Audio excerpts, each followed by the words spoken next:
This week on Channel 8 News, we'll be looking at two massive tragedies that shook the world, the Bearcats' hot winning streak in football, volleyball, and more. Your Channel 8 News starts right now.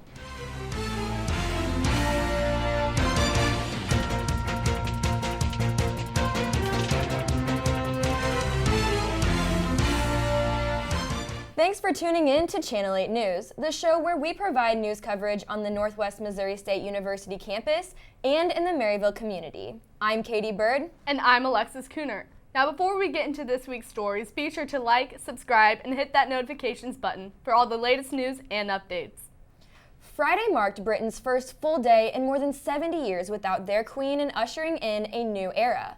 On Friday, September 9th, King Charles III made his first address as the monarch and met with the new British Prime Minister. It comes as the world continues to mourn the longest-serving monarch in British history, Queen Elizabeth II, who died Thursday at age 96. CNN London's Isabel Rosales gives us a closer look at how daily life in the UK hit a pause in tribute to the late Queen. Queen Elizabeth II was the longest reigning monarch in British history with 70 years of service to her kingdom. The Queen met 14 American presidents, 15 prime ministers, and 7 popes. This is truly the end of a chapter. A country in mourning, ushering in a new era as a new British monarch takes the throne. He will abide by the Constitution in a very faithful way. He'll follow in the Queen's footsteps. On Friday, in his first address as head of state, King Charles III bidding farewell to his mother and honoring her historic legacy, saying, quote, "Queen Elizabeth was a life well lived, a promise with destiny kept, and she is mourned most deeply in her passing. That promise of lifelong service I renew to you all today." It comes on the same day King Charles meets with the newly appointed Prime Minister, Liz Truss. And as mourners around the world pay their respects to the longest-serving monarch in history, who died Thursday at age 96. Large crowds gathered outside St. Paul's Cathedral, where family members, lawmakers, and diplomats gathered to pay tribute. I can't explain to you how I feel. I feel as though someone close in my family has passed.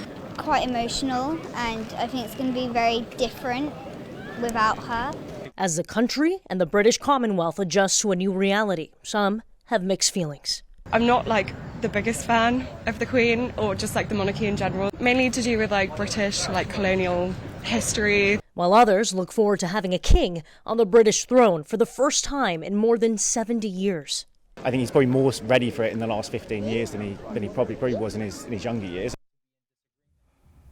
And Queen Elizabeth's funeral plans have been rehearsed and looked over in fine detail since her coronation, meaning 70 years ago, was actually signed off by the Queen herself. But a hiccup here is that she died in Scotland, so arrangements are being made to transfer her body back to England. In London, I'm Isabel Rosales reporting. Thanks, Isabel. Queen Elizabeth II will be laid to rest Monday, September 19th at Westminster Abbey. The late Queen will lay in state for 4 days until the morning of her funeral. The Queen's coffin has been at Balmoral Castle in Scotland, where she passed away Thursday on Sunday. The coffin was taken by hearse to Edinburgh on a 6-hour journey to allow mourners to pay their respects. On Tuesday, it will be flown to London.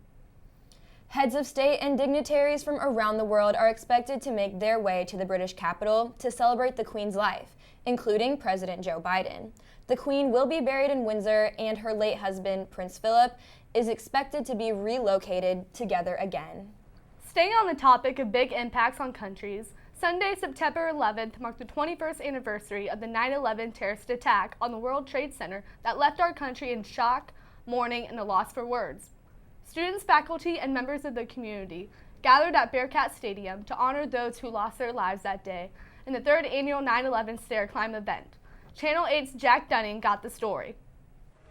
This just in, you are looking at obviously a very disturbing live shot there. That is the World Trade Center, and we have unconfirmed reports this morning that a plane has crashed into one of the towers of the World Trade Center. 21 years ago, last Sunday, the attacks on the World Trade Center occurred.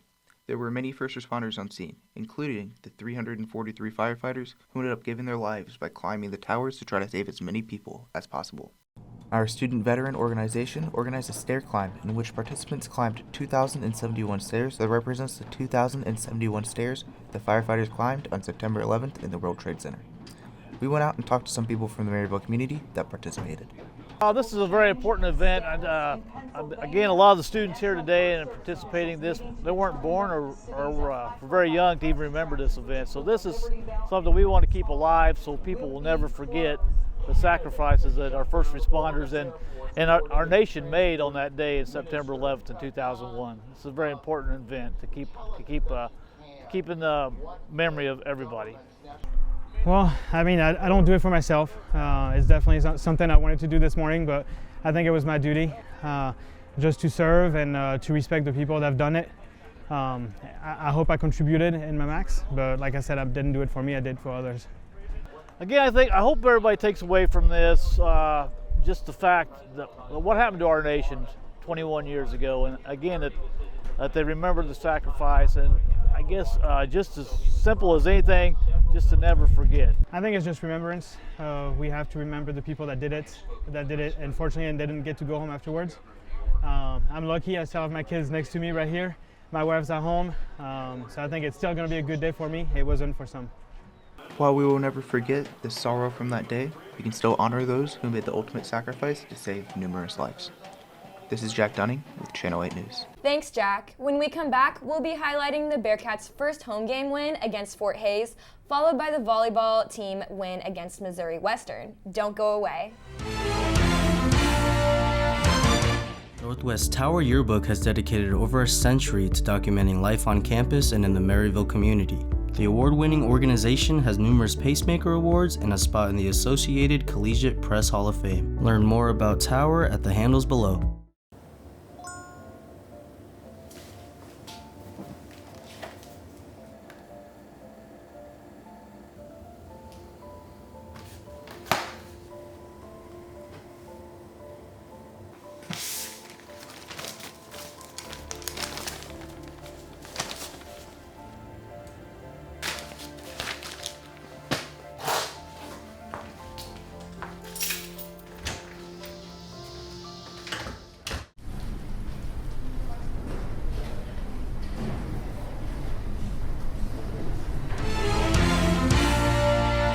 Welcome back to Channel 8 News. I'm Katie Byrd. And I'm Alexis Kuhnert. Aside from my new co-host Katie, it's an honor and privilege to welcome the newest sports anchor to the Channel 8 News family, Skyler Stamps.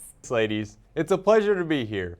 Welcome back to Bearcat Update. I'm your host, Skyler Stamps. Fall sports are in full effect and we have plenty to cover, so let's get right into it. Northwest football has started off the season 2-0 with wins coming against Fort Hays State and most recently Lincoln. In Game 1, the Bearcats were off to a hot start. The game started with a forced fumble by the junior defensive back Charles Gady. On the Bearcats' first offensive drive, they paid it off with a 4-yard touchdown run by the senior running back Jamar Moya. It was a game of runs as the Tigers quickly struck back with 12 unanswered points, including 2 field goals and a touchdown pass from quarterback Chance Fuller to Hunter Budk. Northwest then scored 13 unanswered points before the half, including a touchdown throw from quarterback Braden Wright to Jamar Moya. The Bearcats maintained the lead at halftime, 20-12. After halftime, our Bearcats kept up their momentum with a touchdown pass from Mike Hoense to wide receiver Trayvon Alexander. The Bearcats then scored another touchdown, this time with a 13-yard run from senior running back Kevin Dominique. Fort Hays then started off the fourth quarter with a touchdown pass from quarterback Chance Fuller to tight end Hunter Budk, which made the final score Northwest 33, Fort Hays 19. Final stats for the game, the Bearcats had 396 total yards compared to the Tigers' 322. Of the Bearcats' total yards, 249 were on the ground and 147 were from the air. The Tigers, however, only had 13 rush yards compared to their 309 passing yards. Fort Hays ended the game with 3 turnovers compared to Northwest's 1. And in related news, the Bearcats were warmed up and ready to go Friday night in front of the 314 fans that made it inside Bearcat Arena. Even though Missouri Western was unranked, they were no easy opponent.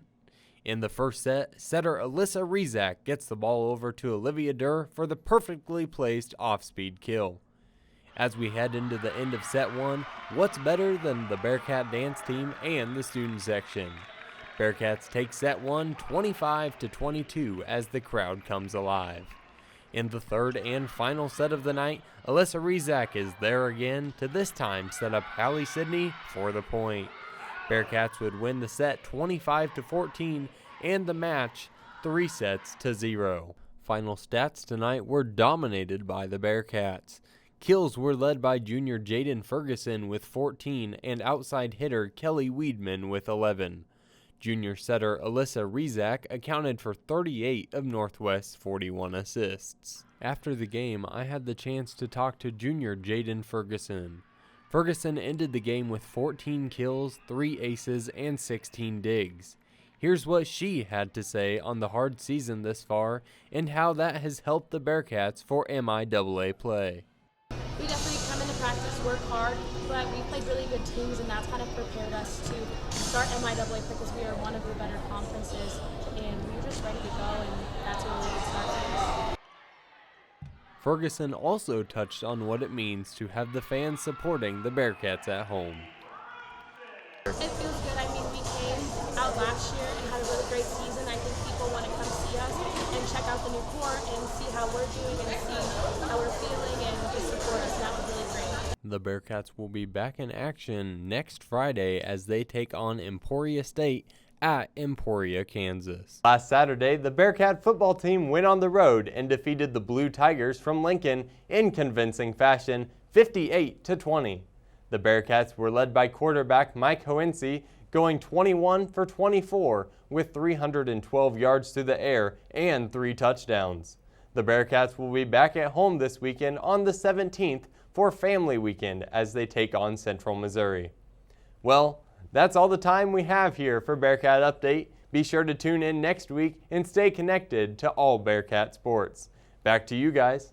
Thanks, Skyler. When we come back, we will be taking a look at the Study Abroad Fair, followed by the Campus Rex Canoes and Kayaks on Colden Pond.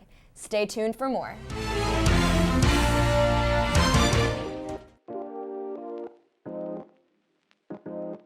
KNWT for Hire is all about sharing a story, a message, and connecting the community.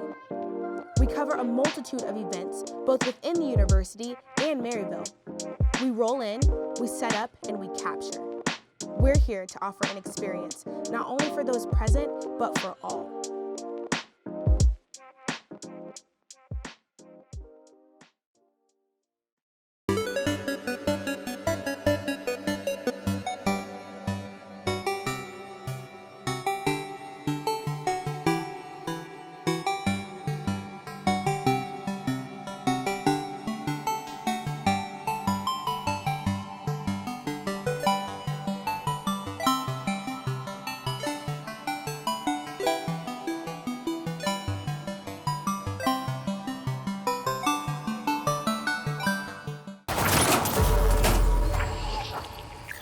Welcome everyone to the new era of Nerd Central, your home for all things nerd related. This season, we'll introduce all the new crew members and we'll see what the crew is made of as we go throughout the season. Just hop on over to Nerd Central and subscribe to KNWT Channel 8.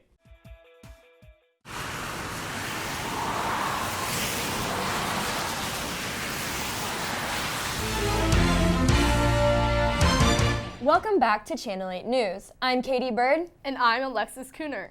Study Abroad provides students the opportunity to participate in academic programs outside the United States that will increase their awareness of and sensitivity to other cultures in the context of their chosen discipline. Whether a longer-term immersion program or short-term faculty-led course, students will enhance their understanding of themselves, their academic curriculum, and the world through direct contact with the people, languages, and traditions in another country or region.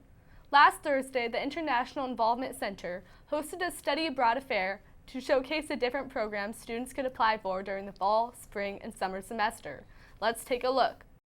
As the year comes to a start, the faculty and staff here at Northwest hosted a Study Abroad fair last Thursday on the second floor of the Student Union. The purpose of this event was to showcase the different programs students could use to travel to a multitude of countries, such as Asia, Australia, Fiji, and more. I spoke with Brett Baker, a freshman here at Northwest, as well as Susan Walker, a recruiter from the University of Waikato in New Zealand, to get the inside scoop on this event. Not only coming to university, but just in general, has made me realize that the world's a very big place, and I'm from a very small town in Missouri, and it's very an enclosed community. Of course, we have travel and we have different volumes of people coming in. After all, I grew up near a Air Force base. However, I always knew my graduating class. So coming to university really made me realize just how big the world is. And while I love Northwest and all the different people that I've met so far, it's only made me realize that there's a whole world of different possibilities and cultures that I can experience, not only for experience's sake, but also for my major itself. For example, I'm a wildlife ecology and conservation major, and I just know that the ecosystems and animals here at our Northwest, it was very unique, and I would love to experience and observe different animals in the other parts of the world as well. To meet students and introduce them to New Zealand and the possibilities for them to come and study. So, very similar to the American standards, we're in the North Island of New Zealand, so completely all the student services from airport pickup to a week of orientation to field trips to places really cool like Hobbiton and all throughout, any accommodations that students need. Whether studying in Latin America, Europe, Asia, or elsewhere in the world, students should be prepared to be pushed out of their comfort zone, adapt to different customs, languages, and new worldly perspectives. Studying abroad may not be for everyone, but for students considering taking the leap, there are a few factors to gauge preparedness. If you or anyone you know is interested in studying abroad, you can find more information at Northwest Study Abroad page, or by clicking the link in the description below. For the stories that matter to you, this has been Alexis Kuhnert of Channel 8 News. And in other news, students here at Northwest enjoyed some watery fun under the hot sun by canoeing and kayaking on Colden Pond. Let's check it out. On Tuesday and Wednesday afternoon, students had the opportunity to canoe and kayak on Colden Pond. MOERA and the Student Rec Center hosted the event and provided everything to students that was needed in order to have a great time on the water. It was many students' first time kayaking. Garrison Whitney tells us about his experience. Swimming and kayaking, I'd say it's a rather social experience because first time I went kayaking, it was somebody I didn't even know. And I think there was a language barrier too, but you know, we somehow made it. It was a good experience, and it'll make you want to skip the gym, I'll be honest with you. Because went to the gym earlier, legs already sore, trying to get up and get out, it was hard. And then in the two-person kayak, the first person getting off, as soon as she got off, I felt the weight kind of just transfer and go down into my half. Little heart drop right there, but it's fine. Drew Edwards, MOERA staff, commented on working at the event. We're out here at Colden Pond just spreading positivity and getting people out here to come, you know, just have fun and just be on campus. I work out at MOERA. I am the supervisor for all staff. I love the rock climbing aspect and the trap shooting aspect of it, and that's what I do most. We work in hot and cold weather, but this event, it's a little hot today, so that's the downside, but it's fun. You know, everybody likes to come out. It's good weather, so just everyone's having a fun time. Taking on water sports at Colden Pond was an adventurous and fun experience for many students. Until next time, this is Katie Byrd with Channel 8 News. Well, that is all the time we have here at Channel 8 News, but before we go, be sure to click on the links below to rewatch certain sections of our show, as well as some upcoming events here at Northwest we've mentioned in this episode. We also want to hear from you guys as well, so leave a comment down below on these stories. And be sure to like, subscribe, and hit that notification button for all the latest news and updates, as well as our other content on our YouTube page at KNWT TV. For the stories that matter to you, I'm Katie Byrd. And I'm Alexis Kuhnert. And have a great night.